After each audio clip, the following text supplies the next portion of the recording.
शैतान पनि उसको दिनमा हिँड्छ होला क्या प्रार्थना गरेर आएको झन् चहेदेखि तर त्यही त हुँदा पनि डरको मसु भएन क्या आनन्दै भयो अघि पनि त्यसरी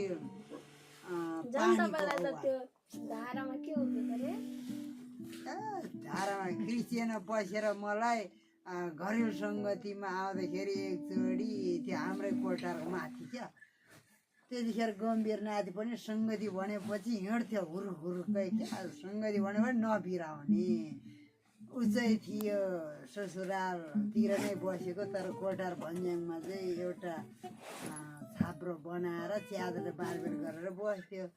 नाति छ उता फोन पनि थिएन दिउँसोको सल्लाहमा नै यो ठाउँमा भेट हुन्छ के जाने भने ल भने म एउटै कुहिरो डुम्माडुमी थियो असारको बेलामा अघि आउने बेलामै आउँथ्यो क्या झमक्क हुँदै आएको थियो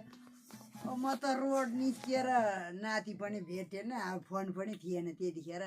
सुई आएको थियो ढुङ्गा झर्ने आवाज आयो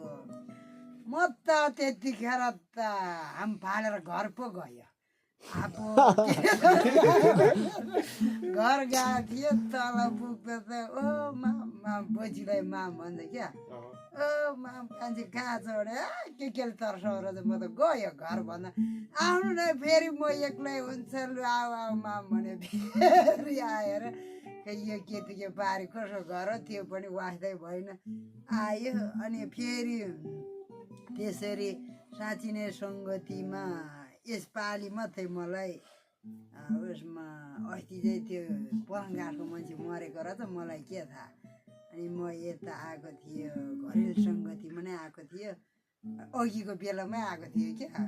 खालि ढिलै हुन्छ झन् छिटो भने ढिलै कि मजाले बजाऊ कि मजाले कुरा सुन न मजाले म उसमा रोडमा निस्किएपछि त यसरी प्लास्टिक टकटक्याउ जस्तो क्या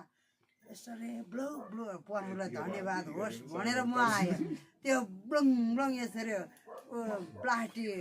टकटक्या जस्तो आवाज आयो धन्यवाद प्रभुलाई भनेर म फेरि सर्टकटबाट आएँ सर्टकटबाट आउँदा त फेरि माथि त बाँस भाँचेको जस्तो क्या त्यो गोलै मत्ता ग्राम आवाज मेरो यत्रो ढुङ्गा हान्यो त्यो उसमा बाँस भाँचेको जस्तो आवाज आउने ठाउँमा न ढुङ्गाले हानेर टस बाल्यो झन् त्यसरी कराउ मेरा फेरि कुद्दै आयो यो के पारियो परतिर आइपुग्दा त एम्बुलेन्स पो कराउँदै आएछ मर्ने मान्छे ल्याएको रहेछ क्या यो परङघाटको त्यसरी तर्साएको थियो अघि चाहिँ पानीको धारा जस्तो क्या अहिले आउँदा चाहिँ त्यो यो फोहोर फ्याँडेको परतिर छ नि त्यो भित्तामा त्यहाँ पो फेरि पानीको धारा कराएको जस्तो आवाज आक्कै आएको मेरो पाल टस बालेको गएर झन् सुई सुई आयो त्यो त कराउँदै थिएँ त्यो भित्तामा नै त्यो मलाई चाहिँ होइन अब मलाई चाहिँ होइन अब म पम्सुसँग मेरो पम्सुसँग सम्बन्ध राम्रो नहुँदा त होइन मैले त्यसरी अब त्यो भूतहरू अब त्यस्तो देख्दा नि देखिनँ भेट्दा नि भेटिनँ अहिलेसम्म भेटा नि छैन मलाई चाहिँ जहाँसम्म लाग्छ अब झन् पम्सुसँग सम्बन्ध राम्रो हुँदै गर्दा चाहिँ अब म त ज्योतिको सन्तान भयो नि त अब त्यो अन्धकार चाहिँ मेरो सामु चाहिँ आउन सक्दैन भन्ने मलाई चाहिँ विश्वास छ कि अब हामी परमेश्वर वचन पनि भनेको छ तिमीहरूले विश्वास प्रार्थनामा चाहिँ माग्दछौ त्यो तिमीहरूले पाइसकेको छौ भने विश्वास गर भनेको त्यसैले म चाहिँ विश्वास गर्छु त्यो चाहिँ मेरो अगाडि आउन सक्दैन र मेरो अगाडि त्यो टिक्दैन भन्ने चाहिँ मलाई विश्वास छ कि किनकि अब अहिलेसम्म परमेश्वरसँग मेरो सम्बन्ध राम्रो नहुँदा त त्यसले त्यो मेरो अगाडि आउन सकेन र मलाई भेट्दा नि भेटेन त्यसले भने म अब जब म परमेश्वरसँग सम्बन्ध राम्रो हुन्छ जब मेरो बुवासँग सम्बन्ध मेरो राम्रो भएपछि मैले केही कुरा मागेँ भने मेरो बुवाले दिनुहुन्छ नि त त्यस्तै परमेश्वरसँग सम्बन्ध झन् पहिलाभन्दा अहिले राम्रो भएको छ अब चाहिँ मलाई चाहिँ यो लाग्छ कि शैतान चाहिँ मेरो सामु चाहिँ आउन सक्दैन क्या अब त्यो भूतहरू तर्सन आए यताउता भन्छ नि त्यो चाहिँ मेरो अगाडि चाहिँ टिक्न सक्दैन भन्ने चाहिँ मलाई विश्वास छ क्या